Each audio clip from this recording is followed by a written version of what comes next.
చిలకమ్మ ఎర్ర ముక్కులే పిల్లవాకు పూవై పూసిన ఎర్ర రోజా పూత గులాబీ పసిపాదం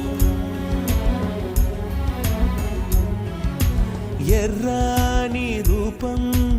ఉడికే కోపం ఎర్రాని రూపం ఉడికే కోపం సంధ్యావర్ణ మంత్రాలు వింటే ఎర్రని పంట పాదమంటే కాంచనాల జిలుగు పచ్చ